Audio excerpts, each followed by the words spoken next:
Today's participants are Tony Major,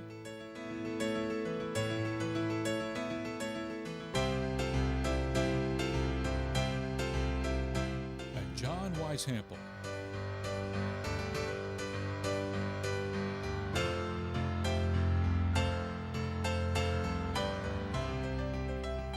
We join their conversation in the faculty lounge. If you do that, then you're gonna sleep late. And so she said, Mommy, don't blame Daddy for waking me up. I woke up on my own. You know. But so how long have you been now at UCF? It's since '95, so this is my 9th year, going to my 10th year. Oh, yeah. We came about the same time. Yeah. I mean, so in our class we had. Do you remember? Well, you probably know Maria Santana. She was communication. Do you remember her? She started with us. No, well, see, when I started in theater, and then I moved into film. Okay. You know, but yeah, the past couple of years, but yeah, I'm trying to think who started. '95. Yeah, Otto Fansteel. That's the one I can think of. He's in chemistry. Oh, okay. Yeah, he and I, we started. Yeah, there's a few of us who started about the same year. Like, yeah. So, but I missed orientation, so I don't know. Yeah. How can you miss orientation, man? I was happy to miss orientation. Uh, Yeah, I mean, it's tough enough to, I can understand why it's tough to be a student, you know, sitting down in classes, you know, hour after hour. Man, I couldn't sit through orientation, you know. They're going to tell you how to make all your money with your investments, you see, you know. Right. So where'd you come from when you came here? Right before I came here, I was at Goddard Space Flight Center outside Washington, D.C. Oh, okay. And I did my PhD prior to that at University of Virginia. And then I did my undergrad at Duke. And there was, when I was an undergrad, you could see there was a little bit of film stuff going on there. Oh.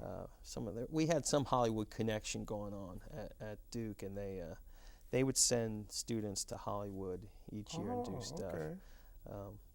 Now, did they have a film department there? Or? You know, I don't think so. And if they did, it must have been pretty small. You know? But they had some people there who were connected. You know, and that made a big difference. And I remember in my dorm, like Richard Harris's son was, you know, in my dorm. Oh, okay. So he's out there making films, you know. So why didn't you go and you did biology? Yeah, huh? not real creative. I think that's the problem. You know? No, I get to watch people. So UCF pulled a coup, huh? Getting you to come here from NASA. From NASA, huh? Well, I never really wanted to stay at NASA. You know, I was there, and I mean, NASA does phenomenal things, and you know, I was part of watching and doing some of the stuff with some amazing scientists, and but I really did want to teach. I really kind of like the idea of teaching. You know, it has its ups and downs, but I think I look at some of the students who I've taught, and I feel, you know, like I've done a good job. I'll tell you my most exciting thing. This is kind of my little story here. My first master's student I had, his name was Jason Drake. Really good, smart student. You know, then he got his PhD at the University of Maryland. He got an assistant professor job at University of Georgia, and he's been teaching there a couple years. Then he just won this big NASA award, and what he decided to do was resign University of Georgia, and he's coming to UCF now. He's going to be a researcher. It's just like, you know, I'm like so excited, you know. Wow. Here's this guy, you know, and I feel, you know, I helped kick it off, you know, Right. and just a, you know, amazingly sharp guy. And now he's kind of coming home a little bit, you know, so that's kind of nice. Well, that's great, man. That's what I was saying to you earlier about a student of mine actually was in the theater department, and he graduated and went and got his master's in film and just finished shooting a feature film and used his classmates here from UCF, so 8 of the major roles are UCF students in this feature. And now he's the New York independent film market, all of the top film festivals he's going to enter the film in. And who knows, maybe we got another Blair Witch on our hands, right? Yeah, I so think that's neat. great. That's fantastic. Biology, though, I mean, how, you know, what I do? I always loved biology, but I never ended up in biology. Well, I'll tell you what I've been doing. I've been doing some really fun stuff, just things that I think's fun. You know, and I've gotten a point in my career where I'm looking at it and say, if it's fun, I'll do it.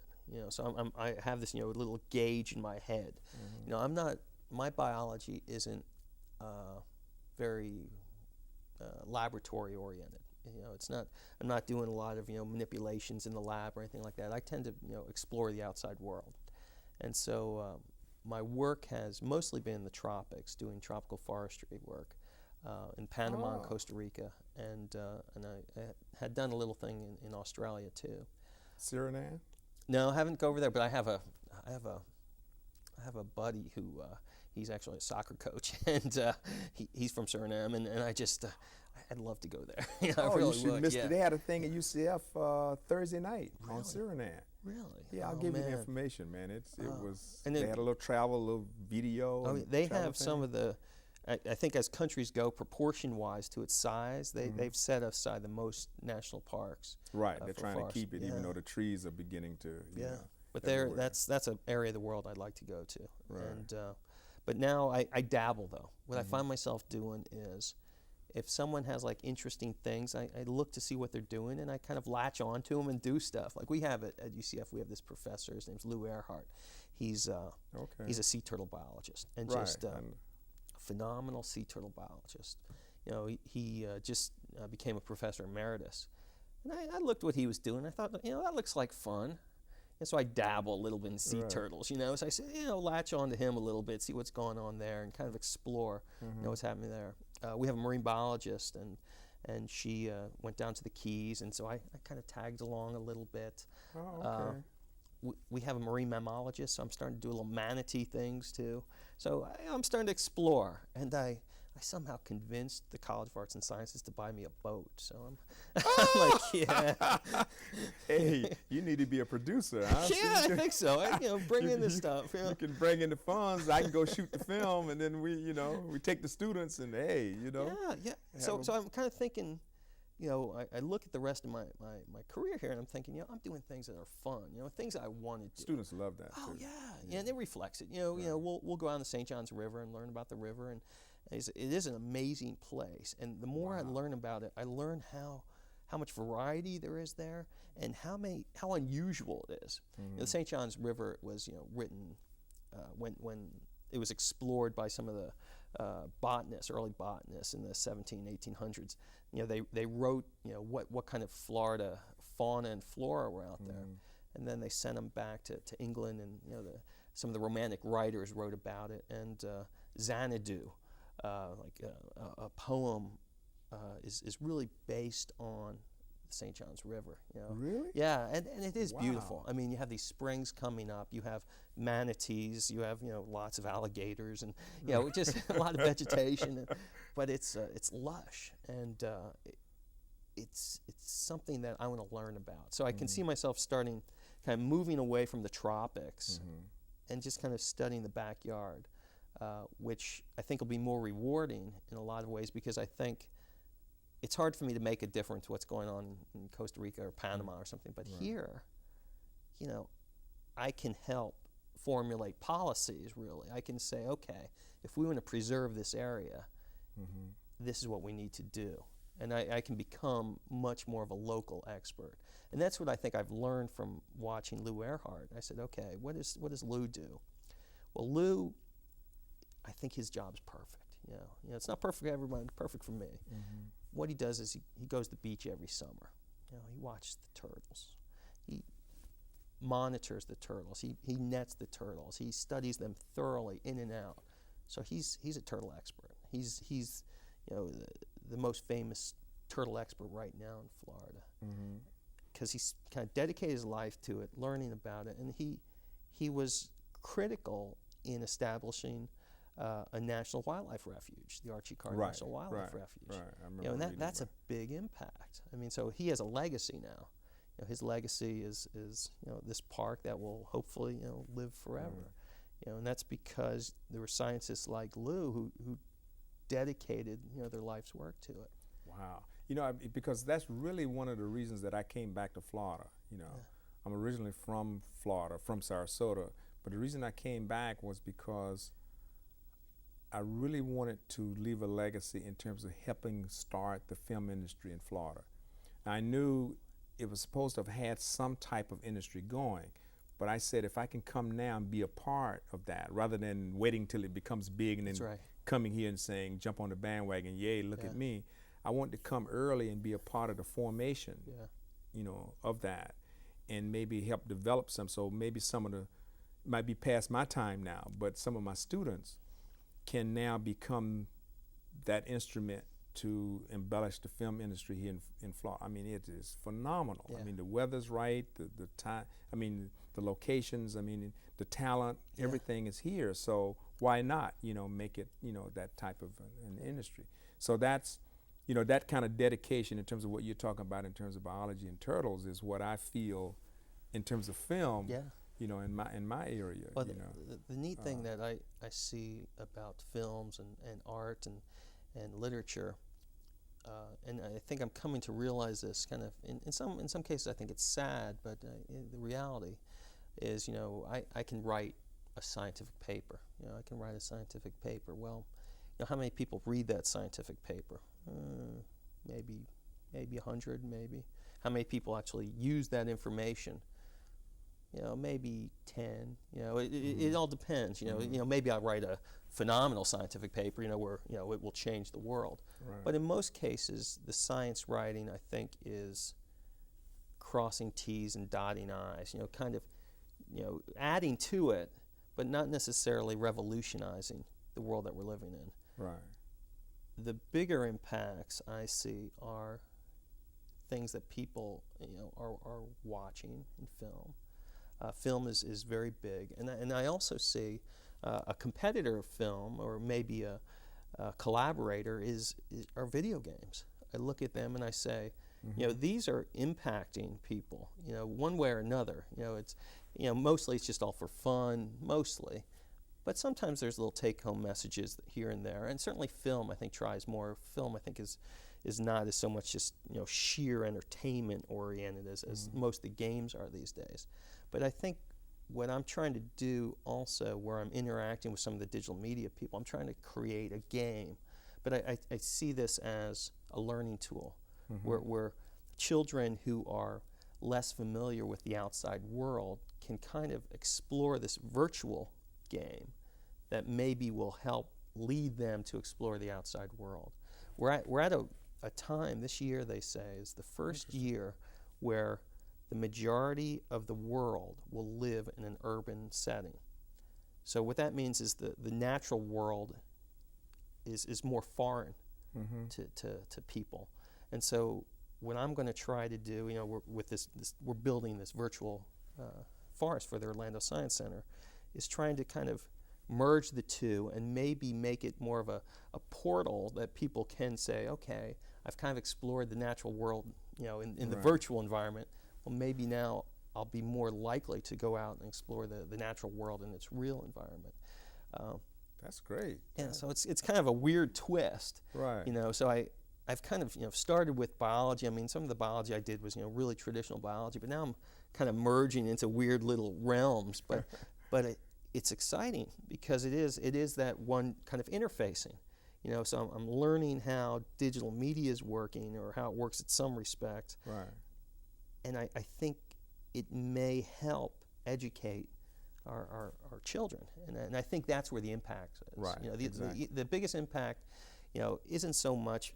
I mean, I'm as scientists go, I'm okay. You know, I can do science, but I think a bigger impact I can make is maybe doing things where it's more visible to people. You know, like Earhart. You know, one of his legacies is that National Wildlife Refuge. That's amazing. You know, amazing legacy. People producing films. I mean, films live on forever. You know, that's kind of neat. You know, so I mean, scientific papers. Yeah, certainly they get cited, you know, repeatedly, and but I think in terms of the actual impact, you know, that's interesting. I just had an email last night from a friend of mine who who teaches law now. He went to Columbia, Yale, and Harvard. Has a law degree, I think, from Harvard. But he's also been in the film business, was executive in Hollywood. And he said to me that exactly what you're saying. He said, Tony, you know that your theater is not as impactful as your film, in the sense that the theater lives for that moment in the audience that sees it, and then it's done. Whereas film, like you just said, lives forever. Yeah. So he said, now is the time for you to go back to doing, now that you're in the film department, doing those kinds of projects with your students that can have that impact, and that also can be seen all over the place, and also have, and can last, forever. And I think film, even though the majority of films are produced for entertainment and making money, it's amazing the impacts they have. That on the surface, people make a film and they say, okay, I'm making a film because of these reasons. And they may put little things in the film that people don't realize, and maybe even the people directing and producing it don't realize, but it impacts. And for instance, there was a study recently that shows more films are showing people smoking, and then they show this relationship of children increase in smoking. So you have these hidden things that you don't know about, but that shows the power of the media. Right. Because children, they say, well, I want to emulate this person. Image is everything. That's right. Agassi said. Yeah, that's right. Image is everything, man. Like maybe in here there's a Finding Nemo. You mentioned earlier about the biology that's in Finding Nemo, that we can hook up and do some kind of film thing that has that entertaining and also have that biology in it. I think that's biology has many, many stories. There are so many stories in biology. And the ability to convey those stories, is requires someone who knows how to tell stories, knows how to present stories in film or in written form or television.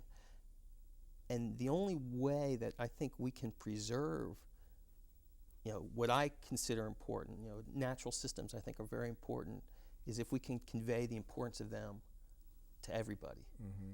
And as a biologist, I'm not skilled at doing that. That's why it's necessary to rely on other people so they can help, enable. I can tell you about the stories, but I can't convey it to the masses.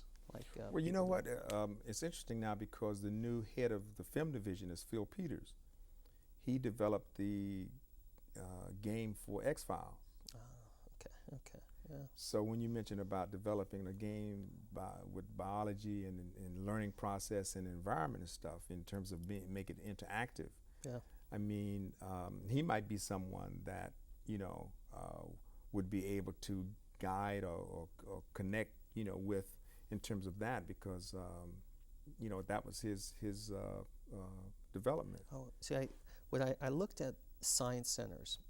I've been to many, many natural history museums, and you've probably seen these as well. They have dioramas. A diorama is kind of the static thing where maybe there's stuffed animals here, maybe there's Native Americans doing something, but it's a static system where you're behind this glass and you're looking at statues or stuffed animals. Okay, and I thought, wow, well that's interesting, but in some ways, it is so dull. It's not. It's a waste of space. I look at it. I say, boy. I mean, there's art design, there's set design, but wouldn't it be more exciting if they could actually explore them? Like, let's say you have a prehistoric scene where you have these dinosaurs here. Okay, you have these dinosaurs, instead of them just sitting here, now they have the little robotronic ones where they move slightly. Well, let's add another dimension where you can actually get in with the dinosaurs, move around the dinosaurs, watch the dinosaurs behave, not just shaking their head back and forth. Let's watch them move around, and you are now maybe an active participant or maybe just an active observer, but you're able to move around the dinosaurs and see everything going on. Wow. And that's a whole different learning experience. And I think it can be much more powerful than behind the glass diorama. Well, we certainly have some digital media students who would love to jump on that project and work with you on it.